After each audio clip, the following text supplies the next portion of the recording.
आज के इस छोटे से वीडियो में मैं बताने जा रहा हूं 7 ऐसे साइंटिफिक टेस्ट्स जो आप अभी इसी वक्त बिना लैब गए, बिना 1 रुपया भी खर्च किए सिर्फ 10 मिनट में अपने कमरे में बैठे-बैठे खुद ही कर सकते हैं। ये टेस्ट आपको बताएंगे कि आपके फेफड़ों का हेल्थ कैसा है और क्या वो खतरे में है। नमस्ते दोस्तों, क्या आपको पता है कि आज दिल्ली या कानपुर जैसे शहरों में सिर्फ सांस लेना दिन की 15 सिगरेट पीने के बराबर है? जी हाँ, आपने सही सुना। हम अक्सर जिम जाकर अपनी बॉडी बनाते हैं, स्किन का ख्याल रखते हैं, लेकिन क्या आपने कभी सोचा है कि आपके फेफड़े जो दिन में 20,000 बार धड़कते हैं, अंदर से कैसे दिखते हैं? ज्यादातर लोगों को फेफड़ों की बीमारी का पता तब चलता है जब वे 50% से ज्यादा डैमेज हो चुके होते हैं। लेकिन आज का ये वीडियो आपकी जिंदगी बदल सकता है। मैं आपको बताने वाला हूं 7 ऐसे साइंटिफिक टेस्ट्स जिन्हें आप घर बैठे सिर्फ 10 मिनट में कर सकते हैं। ये टेस्ट्स न केवल आपकी लंग कैपेसिटी बताएंगे, बल्कि आपको ये भी सचेत करेंगे कि क्या आपको तुरंत डॉक्टर के पास जाने की जरूरत है। चलिए शुरू करते हैं आपके फेफड़ों का रिपोर्ट कार्ड तैयार करना। टेस्ट शुरू करने से पहले एक छोटी सी बात समझना जरूरी है। हमारे फेफड़ों की ताकत 3 चीजों पर निर्भर करती है। वॉल्यूम यानी कितनी हवा अंदर आ सकती है, फ्लो यानी कितनी तेजी से बाहर निकलती है, और डिफ्यूजन यानी ऑक्सीजन खून में कितनी अच्छी तरह मिलता है। साधारण भाषा में कहें तो एक स्वस्थ आदमी के फेफड़ों में करीब 4 से 6 लीटर हवा समा सकती है, लेकिन प्रदूषण और स्मोकिंग की वजह से ये वाइटल कैपेसिटी कम होने लगती है। आज हम इसी कैपेसिटी को मापेंगे। तो चलिए अब बिना किसी देरी किए टेस्ट शुरू करते हैं। Test number 1, the counting test. ये सबसे आसान है और इसके लिए कोई सामान नहीं चाहिए। कैसे करें? एक सामान्य सांस लें, बहुत गहरी नहीं। अब सांस छोड़ते हुए अपनी नॉर्मल आवाज में गिनती गिनना शुरू करें। 1, 2, 3, 4, 5, जब तक आपकी सांस पूरी तरह खत्म ना हो जाए। और फिर देखें, अगर आप 15 से ऊपर जा रहे हैं तो किसी चिंता की बात नहीं, आपके फेफड़े फिलहाल ठीक काम कर रहे हैं। अगर आप 10 भी पूरा नहीं कर पा रहे हैं तो ये चिंता का विषय है। इसका मतलब है कि आपकी एक्सपिरेटरी स्ट्रेंथ कम है। इसे आप अपनी प्रोग्रेस ट्रैक करने के लिए हर हफ्ते कर सकते हैं। Test number 2, mirror breathing assessment.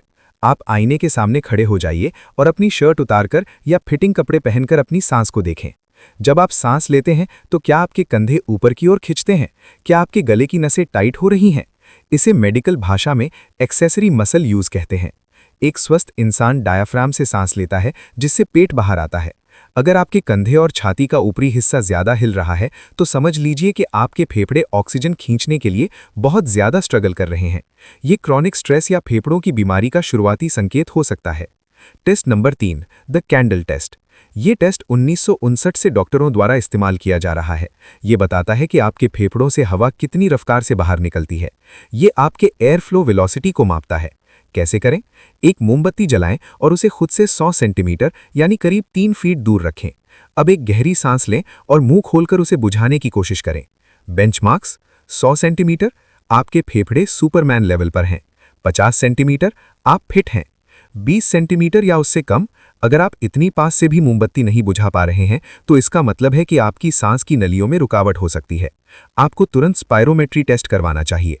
Test number 4, balloon volumetric test. ये आपकी वाइटल कैपेसिटी यानी फेफड़ों की कुल जगह मापता है। कैसे करें? एक गोल गुब्बारा लें, उसे थोड़ा खींचकर ढीला कर लें।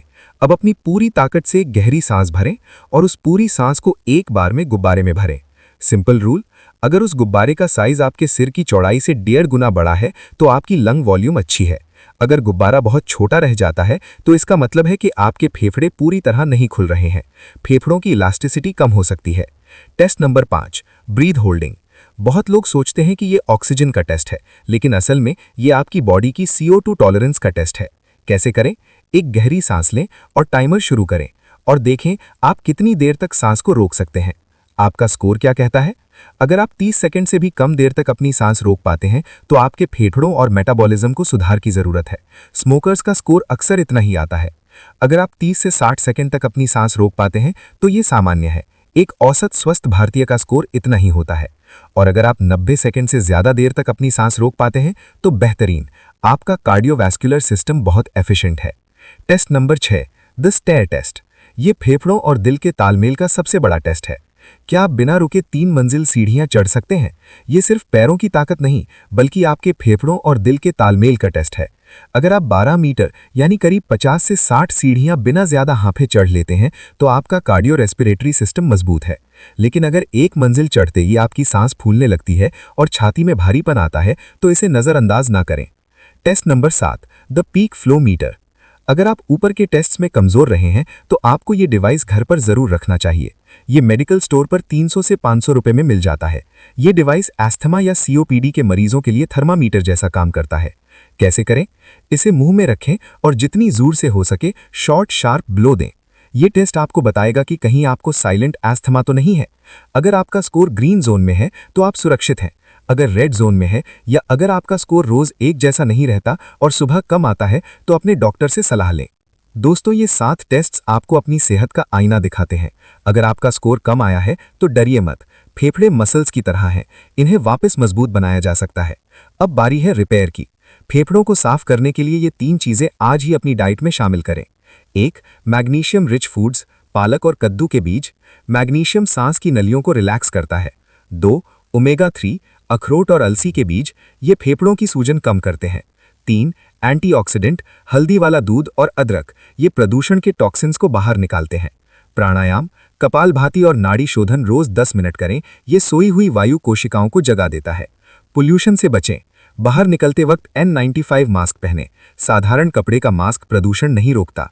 घर के अंदर एयर प्योरीफायर्स या पौधों का इस्तेमाल करें। हाइड्रेशन, खूब पानी पिएं ताकि आपके फेफड़ों का बलगम पतला रहे और बाहर निकल सके। ये टेस्ट सिर्फ आपकी जानकारी के लिए हैं। ये डॉक्टर की सलाह की जगह नहीं ले सकते। अगर आपको सांस फूलने के साथ खांसी में खून या छाती में दर्द हो तो तुरंत हॉस्पिटल जाएं। कमेंट्स में अपना ब्रेथ होल्डिंग टाइम जरूर बताएं। और हाँ, इस वीडियो को अपने उन दोस्तों के साथ शेयर करें जो बहुत स्मोकिंग करते हैं या प्रदूषित शहरों में रहते हैं। जान है तो जहान है। फिर मिलेंगे। नमस्ते।